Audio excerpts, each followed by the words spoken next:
মুভির শুরুতেই গল্পের প্রধান ক্যারেক্টার কিমকে দেখানো হয়। সে একটি বাস্কেটবল প্লেয়ার ম্যানেজমেন্ট এজেন্সিতে জব করে। এদের কাজ হচ্ছে বাস্কেটবল প্লেয়ারদের ক্লাব ট্রান্সফারের ক্ষেত্রে এবং বিভিন্ন অ্যাডভার্টাইজমেন্ট কোম্পানির সাথে চুক্তি করার ক্ষেত্রে গাইড করা বা দিক নির্দেশনা দেওয়া। কিম প্রতিদিন সকালে জগিং করে, সেখানে তার একটি মেয়ের সাথে পরিচয় হয়। সে মেয়েটিকে ডিনারের জন্য ইনভাইট করে। মেয়েটি বলে তার বয়ফ্রেন্ড আছে। কিম বলে এতে কোনো প্রবলেম নেই, তোমার মন চাইলে আমাকে ফোন করে জানাবে। এ থেকে আমরা বুঝতে পারি সে খুব বড় মাপের একজন প্লে বয়। এরপর গল্পের আরেক ক্যারেক্টার সু জ্যাংকে দেখানো হয়। অফিস যাওয়ার সময় একটি বাস্কেটবল এসে তার মাথায় সজোরে আঘাত করে, ফলে সে পড়ে যায়। এই ঘটনাটি সম্পর্কে গল্পের শেষে জানতে পারবেন। সু জ্যাং একটি অ্যাডভার্টাইজমেন্ট কোম্পানিতে জব করে। তারা একটি ডিপার্টমেন্টাল স্টোরে অ্যাডভার্টাইজমেন্টের কাজ পেয়েছে। ওই স্টোরের মালিক বলেছে তাদের বিজ্ঞাপনে জিন নামে এই ফেমাস বাস্কেটবল প্লেয়ারকে অবশ্যই রাখতে হবে। কিন্তু সু জ্যাং এবং তার কোম্পানি কোনোভাবেই জিনের সাথে যোগাযোগ করতে পারছিল না। এমনকি জিনের ফোনও বন্ধ ছিল। তাই তাদের বিজ্ঞাপনের কন্ট্রাক্টটা সাইন করানোর জন্য জিনের কাছে অর্থাৎ বুসান শহরে যেতে হবে এবং আজকের ভিতরেই জিনকে সাইন করিয়ে ডিপার্টমেন্টাল স্টোরের কাছে প্রেজেন্টেশন দিতে হবে। এই সমস্ত কাজের দায়িত্ব পড়েছে সু জ্যাংয়ের উপর। সে বুসান শহরের উদ্দেশ্যে বেরিয়ে পড়ে। অপরদিকে দেখা যায় জিনকে ম্যানেজমেন্ট করার দায়িত্বে ছিল কিম এবং তার এজেন্সি। আমেরিকার একটি ক্লাব থেকে জিনের জন্য ট্রান্সফার অফার আসে। জিন সবসময় চাইত আমেরিকার একটি ক্লাবের হয়ে খেলবে, কিন্তু তার ফোন বন্ধ থাকায় কিম এবং তার এজেন্সি জিনের সাথে যোগাযোগ করতে পারছিল না। তাই জিনের সাথে এই বিষয়ে কথা বলার জন্য কিম এবং তার কলিগ কাংকে এখন বুসান শহরে যেতে হবে। অন্যদিকে সুজ্যাংয়ের এক স্কুলের বন্ধু তাকে একটি সারপ্রাইজ দেওয়ার জন্য রেস্টুরেন্টে আসতে বলে। রেস্টুরেন্টে গিয়ে সে জানতে পারে তার সেই স্কুল ফ্রেন্ড খুব শীঘ্রই বিয়ে করবে। সে বিয়ে করবে সুজ্যাংয়ের বয়ফ্রেন্ডকে, যার সাথে সুজ্যাং 10 বছর রিলেশনে আছে। কিন্তু তার সেই স্কুল ফ্রেন্ড এই বিষয়ে কিছুই জানত না। মানে সুজিনের বয়ফ্রেন্ড তাকে ধোঁকা দিতে চাইছে। এতে সে প্রচণ্ড কষ্ট পায়। এরপর সে অফিসের কাজে বেরিয়ে পড়ে। বোসান যাওয়ার উদ্দেশ্যে রেল স্টেশনে আসে। সেখানে কিম তাকে দেখে অবাক দৃষ্টিতে তাকিয়ে থাকে। দেখা যায় ক্যাং সবসময় কিমকে ফলো করে, তার মতো হতে চায়। তারা ট্রেনের টিকিট কেনে, কিন্তু তাদের দুজনের সিট নাম্বার পড়ে 2 আলাদা বগিতে। টিকিট কেনার সময় ক্যাং কিমকে জিজ্ঞেস করছিল তার গতরাতের ডেটিং কেমন কেটেছে। কিম বলে ঠিক সেরকমই কেটেছে যেরকম তুমি কাটিয়েছ। তার মানে তারা দুজন একই মেয়ের সাথে ডেট করেছে। তাদের কথাবার্তা শুনে টিকিট কাউন্টারের মেয়েটি বিব্রতকর অবস্থায় পড়ে যায়। তখন কিম তার টিকিট নিয়ে মেয়েটিকে তার নাম ধরে ডাকে, তাকে ধন্যবাদ জানায়। এতে মেয়েটি খুব খুশি হয়, কিন্তু ক্যাং যখন একই ট্রিক্স ইউজ করে তখন মেয়েটি তার দিকে বিরক্তিকর লুকে তাকিয়ে থাকে। সুজ্যাং তার ট্রেনে উঠে পড়ে। তার এক বন্ধু তাকে টেক্সট করে বলে, আমাদের এক বন্ধু তোমার বয়ফ্রেন্ডকে বিয়ে করতে যাচ্ছে, আমি কি তাকে সবকিছু বলে দিব? সুজ্যাং বলে, তোমাকে কিছুই বলতে হবে না, আমার ভাগ্যে যা আছে তাই হবে। তখনই কিম তার পাশের সিটে বসে পড়ে। এটাই ছিল তার সিট নাম্বার এবং এখান থেকেই তাদের যাত্রা শুরু হয়। সুজ্যাং মন খারাপ করে জানালার দিকে তাকিয়ে থাকে। কিম বুঝতে পারে তার মন খারাপ। কিম বলে, বাইরে ইন্টারেস্টিং এমন কি আছে যা আমি দেখতে পাচ্ছি না? এই শুনে সুজ্যাং স্মাইল দেয়।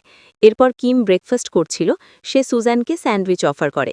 সুজ্যাং বলে সে তাকে চেনে না, তাই তার কাছ থেকে স্যান্ডউইচ নেবার প্রশ্নই আসে না। কিম বলে তারা এখন পাশাপাশি সিটের প্রতিবেশী। এই বলে অনেক রিকোয়েস্ট করায় সুজ্যাং স্যান্ডউইচ নেয়। কিম তাকে জিজ্ঞেস করে জানতে পারে সেও অফিসিয়াল কাজের উদ্দেশ্যে বোসান শহরে যাচ্ছে। এরপর ট্রেনে যখন ড্রিঙ্ক সার্ভ করছিল তখন সুজ্যাং কফি মিল্ক চায়, কিন্তু তাদের কাছে সেটা ছিল না। সুজ্যাংয়ের ফোন কল আসে। সে কথা বলার জন্য যখন উঠে যাচ্ছিল তখন ট্রেনের স্টাফের সাথে ধাক্কা লেগে সে কিমের কোলে বসে পড়ে। মহিলাটি তাকে সরি বলে, আরও বলে সে নিশ্চিত কিম কিছুই মনে করেনি। সুজ্যাং ফোনে কথা বলতে চলে যায়। তার সেই বয়ফ্রেন্ড তাকে কল দিয়েছে। সে কিছুদিনের মধ্যে সুজ্যাংয়ের ফ্রেন্ডকে বিয়ে করবে। কিন্তু সুজ্যাং সবকিছু জেনেও কিছুই বুঝতে দেয় না। ছেলেটি তাকে বলে তার ল্যাপটপ ফিরিয়ে দিতে, যেটা সুজ্যাং তার কাছ থেকে এনেছিল। সুজ্যাং আজকের দিনের ঘটনাগুলো বলতে থাকে, কিন্তু ছেলেটি বিরক্ত হয়ে ফোন কেটে দেয় এবং আমরা বুঝতে পারি তার বয়ফ্রেন্ড ব্রেকআপ করতে চায়। এরপর অনেক সময় কেটে যায়। ট্রেন একটি স্টেশনে থামে, আবার চলতে শুরু করে, কিন্তু সুজ্যাং মন খারাপ করে সেখানেই বসে থাকে। সে তার সিটে ফিরে গিয়ে দেখতে পায় তার সামনে কফি মিল্ক রাখা আছে। অর্থাৎ ট্রেন যখন আগের স্টেশনে থেমেছিল তখন কিম তার জন্য এটা কিনে নিয়ে আসে। সুজ্যাং বলে, আপনি কি এভাবেই মেয়ে পটান? কিম বলে, হ্যাঁ। সুজ্যাং বলে, তার বয়ফ্রেন্ড আছে। কিছু সময় পর দেখা যায় সে কিমের কফি মিল্ক খেতে শুরু করে। কিম বলে, তাহলে তুমি আমার প্রতি ইন্টারেস্টেড, তাই না? সুজ্যাং বলে, সে ঘুরিয়ে পেঁচিয়ে কথা বলতে পছন্দ করে না। তার বয়ফ্রেন্ড আছে, সে কিমের প্রতি মোটেও ইন্টারেস্টেড না। কিম বলে সেও সোজাসাপটা কথা বলতে পছন্দ করে। সে সুজাংয়ের সাথে শুধু থাকতে চায়। এই শুনে সে রেগে গিয়ে অন্য সিটে বসে, কিন্তু সে সিটের লোক চলে আসায় সে আরেক সিটে গিয়ে বসে এবং সে সিটেরও লোক চলে আসে। শেষমেশ বাধ্য হয়ে নিজের সিটেই ফিরে যায় আর কিমকে বলে বুসান যাওয়ার আগ পর্যন্ত তারা একে অপরের সাথে কোনো কথা বলবে না। কিম বলে যে আগে কথা বলবে সে ডিনার করাবে। এতে সুজাং বুঝতে পারে কিম হচ্ছে একটা টপ লেভেলের প্লে বয়। এরপর সুজাংয়ের বন্ধু ফোন করে। সে যখন কথা বলছিল তখন যান্ত্রিক ত্রুটির কারণে হঠাৎ ট্রেন মাঝপথে থেমে যায়। সে শুনতে পায় কিম কারো সাথে কথা বলছে। সে বলছিল যত দ্রুত সম্ভব বাস্কেটবল প্লেয়ার জিনকে খুঁজে বের করো, আমরা তার ট্রান্সফারের বিষয়ে মিটিং করতে আসছি। এসব শুনে সুজাং কিমের বিষয়ে খোঁজ নিয়ে জানতে পারে কিম যেই এজেন্সিতে জব করে সেই এজেন্সি বাস্কেটবল স্টার জিনের ম্যানেজমেন্ট দায়িত্বে রয়েছে এবং কিম তার সাথেই মিটিং করতে যাচ্ছে। তাই সুজাং তার সাথে কথা বলার চেষ্টা করে। কিম বলে তুমি শর্তে হেরে গিয়েছ, তোমাকে ডিনার করাতেই হবে। সুজাং বলে আপনি জিনের সাথে মিটিং করতে বুসান যাচ্ছেন তাই না? কিম বলে আগে বলো ডিনার করাবে কিনা। সুজাং রাজি হয়। যেহেতু তাদের দুজনকে আজকের মধ্যে জিনের সাথে দেখা করতে হবে, তাই ট্রেন দাঁড়িয়ে থাকার কারণে তারা অন্য পথে বুসান যাওয়ার সিদ্ধান্ত নেয়। কিন্তু তাদের ভাগ্য এতটাই খারাপ ছিল যে তারা নেমে আসার কিছু সময় পরই ট্রেন চলতে শুরু করে। কিমের বন্ধু কাং ট্রেনের ওয়াশরুমে ব্যস্ত ছিল, তাই সে ট্রেনের মধ্যেই রয়ে যায়। অন্যদিকে তারা একটি গাড়ি ভাড়া করে রওনা হয়। কিম বলে তারা এখনও একে অপরের সাথে পরিচিত হয়নি, তাই সে তার নাম বলে এবং সুজাংয়ের নাম জিজ্ঞেস করে। সুজাং তার নাম বলে। কিম বলে তোমার মতো তোমার নামটাও সুন্দর। এরপর সুজাং তার বয়ফ্রেন্ডের সাথে চ্যাট করছিল। তাকে বলে সে একটি ছেলের সাথে বুসান যাচ্ছে, সে ছেলেটিকে দেখতে চায়। তাই সুজাং তার ছবি তোলার অনেক চেষ্টা করে, কিন্তু সে ব্যর্থ হয়। কিম বলে জিনের কাছ থেকে সিগনেচার নেওয়ার পর আমার সাথে ঘুরতে যেতে হবে। উত্তরে সুজাং বলে সে আগেই বলেছিল তার অলরেডি একজন বয়ফ্রেন্ড রয়েছে। কিম বলে এতে আমার কোনো প্রবলেম নেই, আমি শুধু তোমার সাথে এক রাত কাটাতে চাই। সুজাং বলে আমি মোটেও ওই ধরনের মেয়ে নই। এরপর কিম জিনের খোঁজ পায়। তারা সে জায়গায় এসে জানতে পারে জিন কিছুক্ষণ আগেই বেরিয়ে গিয়েছে। কিম সেখানে লাঞ্চ করার জন্য বসে পড়ে। সুজাং বলে বিকেলের মধ্যে তাকে এক জায়গায় প্রেজেন্টেশন দিতে হবে, তাই সে এখনই বেরিয়ে পড়তে চায়। কিম বলে বিকেলের মধ্যে তাকে তার গন্তব্যে পৌঁছে দিবে এবং জিনের কাছ থেকে তার কন্ট্রাক্ট পেপারে সাইন নিয়ে নিবে। সেখানে একজন লোক মারা গিয়েছে, তার মেয়ে কান্নাকাটি করছিল। এদিকে সুজাং অনেক ইমোশনাল হয়ে পড়ে, কারণ সেও তার বাবাকে হারিয়েছে। তারা আবার তাদের যাত্রা শুরু করে। কিম সুজাংকে সান্ত্বনা দিচ্ছিল যে পৃথিবীর কোনো কিছুই চিরস্থায়ী নয়, একদিন সবাইকেই চলে যেতে হবে। তার এসব কথা শুনে সুজাংয়ের মন ভালো হয়ে যায়। কিম সুজাংকে একটি রেস্টুরেন্টের নাম বলে। সে বলে বুসানের এই রেস্টুরেন্টের খাবার তার অনেক ভালো লাগে। তারা আজ রাতে সেই রেস্টুরেন্টে ডিনার করবে। সুজাং বলে সে মোটেও তার সাথে ডিনার করতে চায় না এবং তাকে কাজ শেষ করেই আবার ফিরে যেতে হবে। এরপর কিম তার নিজের সম্পর্কে বলে যে সে ভালোবাসায় বিশ্বাসী নয়, সে ডেটিংয়ে বিশ্বাসী। এর উত্তরে সুজাং বলে সে 10 বছর ধরে একটিমাত্র রিলেশনে আছে আর তার সাথেই ডেটিং করা উচিত যাকে তুমি ভালোবাসবে। এরপর তারা বুসান শহরে পৌঁছায়। সুজাংয়ের মিটিংয়ের সময় হয়, তাই সে প্রেজেন্টেশন দিতে চলে যায়। কিম যায় কাংকে রিসিভ করতে, যে ট্রেনে করে বুসান চলে এসেছে। সে সুন্দরী মেয়েদের দেখতে গিয়ে দুম করে মেন হোলের মধ্যে পড়ে যায়।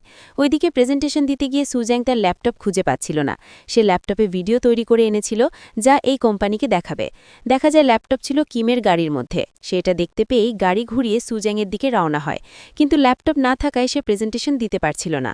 তখনই কিম প্রজেক্টরের সাথে ল্যাপটপ কানেক্ট করে দেয়। এই দেখে সুজাং প্রচণ্ড খুশি হয়। কিম তাকে অল দ্য বেস্ট বলে চলে যায়। এরপর মিটিং শেষ করে সুজাং সেই রেস্টুরেন্টে চলে আসে যে রেস্টুরেন্টের কথা কিম তাকে বলেছিল। সেখানে পরিবেশ তার কাছে ভালো না লাগলেও সেখানকার খাবার তার খুব ভালো লাগে। ওইদিকে কাংকে দেখা যায় মেন হোল থেকে কোনোভাবে বের হয়ে আসে। সে তার জ্যাকেট খুলে একটি ট্রাকের উপর রাখে, কিন্তু ট্রাকটি তার জ্যাকেট নিয়ে চলে যায়, যার মধ্যে তার মানিব্যাগ সব টাকা পয়সা ছিল। এরপর কিম তাকে খুঁজে পায়। কাংয়ের প্রার্থনাগুলো শুনে সে হাসি থামিয়ে রাখতে পারে না। তারাও সেই রেস্টুরেন্টে চলে আসে। সেখানে সুজাংয়ের দেখা হয়। কিম বলে তাহলে তুমি তোমার সিদ্ধান্ত পরিবর্তন করেছ, আমরা আজ রাতে ডেট করতে যাচ্ছি। সুজাং বলে সে যেরকমটা ভাবছে মোটেও তেমনটা নয়। দেখা যায় সেই রেস্টুরেন্ট ছিল কিমের আন্টির। সে তার কাজিনের সাথে সুজাংয়ের পরিচয় করিয়ে দেয়। কিম বলে সুজাং হচ্ছে তার গার্লফ্রেন্ড। এই শুনে সে আবারও রেগে যায়। কিমের কাজিন বলে তুমি যতগুলো গার্লফ্রেন্ড এখানে নিয়ে এসেছ তার মধ্যে এই মেয়েটি বেশি সুন্দরী। সুজাং রেগে চলে যেতে চায়। তখন কিম জানতে পারে জিন প্র্যাকটিসের জন্য তার ট্রেনিং রাউন্ডে এসেছে। এই শুনে সুজাং কিমের সাথে বেরিয়ে পড়ে। তারা আবারও কাংকে একা ফেলে চলে যায়। কিন্তু এখানে এসেও তারা জিনকে খুঁজে পায় না। জিনের ট্রেনার তাকে বলে জিন কোনো একটি বিষয় নিয়ে খুব মন খারাপ করেছিল এবং সে ট্রেনিং না করেই চলে গেছে। এরপর তারা আবারও বেরিয়ে পড়ে। কিম বলে জিন এবং তার মধ্যে খুব ভালো বন্ধুত্ব ছিল। জিনের যখন মন খারাপ হতো তখন সে একটি জায়গায় গিয়ে বসে থাকত, তাই হয়তো সেই জায়গায় গেলে জিনকে পাওয়া যেতে পারে। অপরদিকে কাং একটি ট্যাক্সি নিয়ে কিমকে ধরার চেষ্টা করছিল। সে ট্যাক্সি ড্রাইভারকে বলে তার মানিব্যাগ হারিয়ে গিয়েছে, তার কাছে কোনো টাকা নেই, তাই সামনের এই হলুদ রঙের গাড়িটা ধরতেই হবে। কিন্তু ড্রাইভার কোনোভাবেই কিমের গাড়ি ধরতে পারছিল না, তাই কাং ড্রাইভারের ওপর খুব রেগে যায়। কিন্তু ড্রাইভার কাংয়ের ওপর বিরক্ত হয়ে তাকে মাঝ রাস্তায় নামিয়ে চলে যায়। সে তার পকেটে হাত দিয়ে দেখে তার মোবাইল ফোন ট্যাক্সিতে রয়ে গেছে, তাই সে ট্যাক্সির পিছনে দৌড় লাগায়।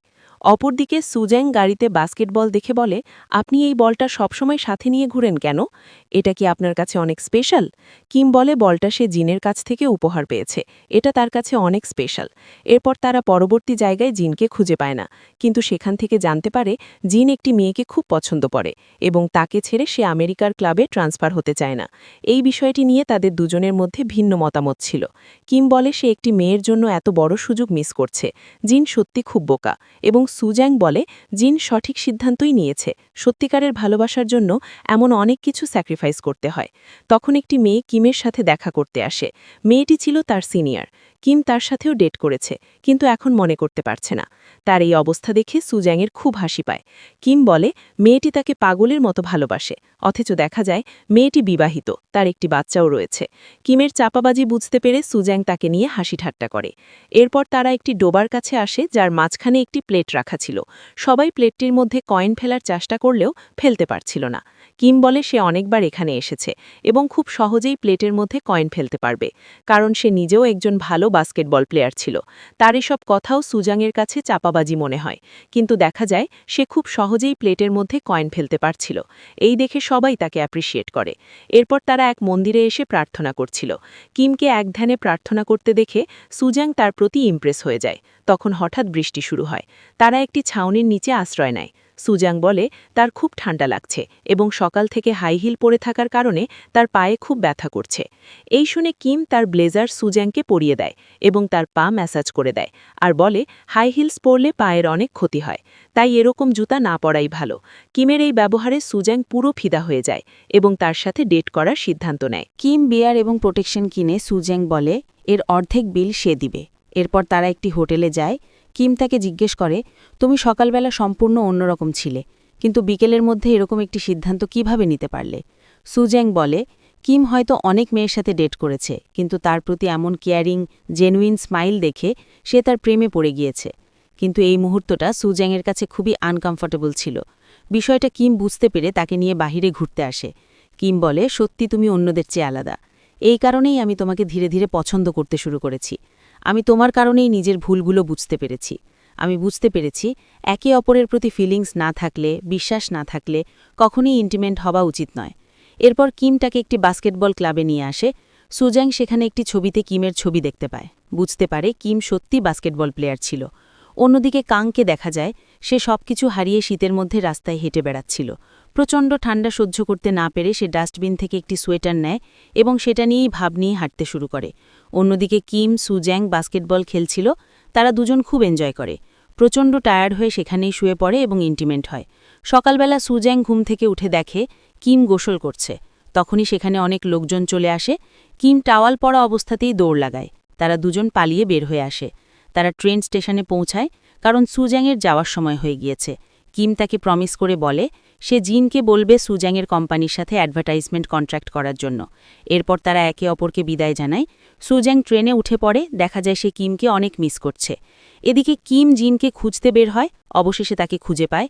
কিম তাকে বলে এত বড় সুযোগ বারবার আসে না, তার উচিত আমেরিকার ক্লাবে ট্রান্সফার হয়ে যাওয়া। কিন্তু জিন তাকে মানা করে দেয়। সে বলে তার ক্যারিয়ারের প্রত্যেকটা গুরুত্বপূর্ণ ডিসিশন নিতে কিম তাকে সাহায্য করেছে, কিন্তু এই ডিসিশনটা জিন তার নিজের ইচ্ছায় নিতে চায়। কারণ তার গার্লফ্রেন্ড খুবই অসুস্থ, সে তাকে এই অবস্থায় একা ফেলে যেতে পারবে না, তাই সে বর্তমান ক্লাবে থেকেই খেলা চালিয়ে যেতে চায়। এরপর কিম তার অফিসে ফিরে যায়। তার বসকে বলে জিন আমেরিকার অফার রিজেক্ট করে দিয়েছে। এতে তার বস প্রচণ্ড রেগে যায়, কারণ জিন ক্লাব ট্রান্সফারে রাজি হলে তারা মোটা অঙ্কের কমিশন পেত। এই নিয়ে কিম আর তার বসের মধ্যে ঝগড়া লেগে যায়। সে জব ছেড়ে দিয়ে চলে আসে। অন্যদিকে দেখা যায় সুজ্যাং তার বয়ফ্রেন্ডের সাথে দেখা করতে এসেছে। সে বুঝতে পারে তার বয়ফ্রেন্ড রিলেশনটা আর কন্টিনিউ করতে চাইছে না। সে সুজ্যাংয়ের ফ্রেন্ডকে বিয়ে করবে, তাই সুজ্যাং ব্রেকআপ করে চলে আসে। ওদিকে জিন কিমের সাথে দেখা করে এবং কিমকে তার পার্সোনাল অ্যাসিস্ট্যান্ট হিসেবে নিয়োগ করে। কিম তাকে বলে জিনের অ্যাডভার্টাইজমেন্ট কোম্পানির সাথে চুক্তি করতে। জিন রাজি হয়ে যায়। কিম সেই এগ্রিমেন্টের পেপার সুজ্যাংকে দিতে আসে। রিসিপশনের মেয়েটি বলে সুজ্যাং কফি শপে গিয়েছে। কিম সেই পেপারের খামটি মেয়েটির কাছে জমা দেয় এবং সুজ্যাংয়ের জন্য একটি চিঠি লিখে রাখে। ওদিকে সুজ্যাং তার বন্ধুর সাথে কফি শপে বসেছিল। তার বন্ধুরা বলে সুজ্যাং হয়তো কিমের প্রেমে পড়ে গেছে, তার জন্যই সে 10 বছরের রিলেশনটির ব্রেকআপ করে ফেলেছে। সুজ্যাং ভাবে সে যদি তার ফিলিংসের কথা বলে দেয় তাহলে তার বন্ধুরা হয়তো মনে করবে যে কিমের কারণেই ব্রেকআপ করেছে। এই ভেবে সে বলে কিমের প্রতি তার কোনো ফিলিংস নেই, তাদের শুধুমাত্র একদিনের জন্য দেখা হয়েছিল, আর এই একদিনের দেখায় কেউ কারো প্রতি দুর্বল হতে পারে না। সুজাংয়ের কথাবার্তা সব কিম পাশে থেকে শুনতে পায়। এরপর সে ক্যাফের বাহিরে সুজাংয়ের সাথে দেখা করে। সুজাং তাকে দেখে খুব খুশি হয়। কিম বলে, চলো আমরা প্রত্যেক দিন প্রত্যেক রাত একসাথে থাকি। এই শুনে সুজাং রেগে চলে যায়, কারণ সে ভেবেছিল কিম হয়তো আগের চেয়ে পরিবর্তন হয়েছে, কিন্তু সে আগের মতোই রয়ে গিয়েছে। সুজাং অফিসে এসে জানতে পারে জিনের সাথে তাদের এগ্রিমেন্টে হয়ে গিয়েছে এবং সেটা সম্ভব হয়েছে শুধু কিমের জন্য। এরপর দেখা যায় কিম এবং সুজ্যাং একে অপরকে অনেক মিস করছে। এর কিছুদিন পর রিসেপশনের মেয়েটি সুজ্যাংকে বলে, আপনার বয়ফ্রেন্ড খুব দয়ালু একজন মানুষ। এতে সুজ্যাং অবাক হয়ে বলে তার কোনো বয়ফ্রেন্ড নেই।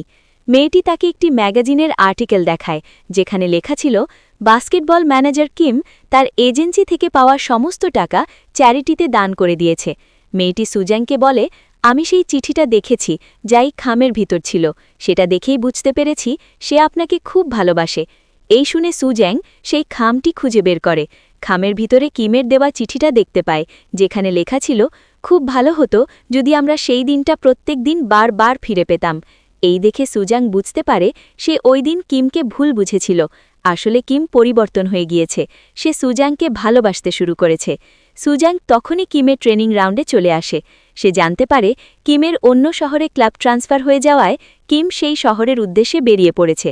সুজাং তার মনের কথাগুলো আর আটকে রাখতে পারছিল না, তাই সে ট্রেন স্টেশনে চলে আসে, কিন্তু তার আসার আগেই কিমের ট্রেন স্টেশন ছেড়ে চলে যায়। সুজাং অনেক মন খারাপ করেছিল। ঠিক তখনই কিম সেখানে চলে আসে, অর্থাৎ সে আর সুজাংকে হারাতে চায় না। সুজাং বলে ক্যাফেতে সে বন্ধুদের মিথ্যে কথা বলেছিল। কিম বলে, তুমি এটা বলার জন্য এখানে এসেছ? সে বলে, না, আমি প্রতিটা দিন প্রতিটা রাত তোমার সাথেই থাকতে চাই। কিম কিছু না বলেই তাকে কিস করে। পরের সিনে দেখানো হয় মুভির শুরুতে সুজাংয়ের মাথায় যে বলটা লেগেছিল সে বলটা ছিল কিমের, মানে তারা শুরু থেকেই একে অপরের কাছাকাছি ছিল, কিন্তু তখন কেউ কাউকে চিনত না। এবং মুভির এন্ড ক্রেডিট সিনে দেখা যায় কাং ট্রেনে করে কোনো জায়গায় যাচ্ছে। পাশের সিটে একটি মেয়ে দেখে সে ঠিক কিমের মতো করে বলে, আমি ভাবছি আজ রাতে আপনার সাথে ঘুমাবো। এই শুনে মেয়েটি তাকে মারতে শুরু করে এবং গল্পটি এখানেই শেষ হয়ে যায়।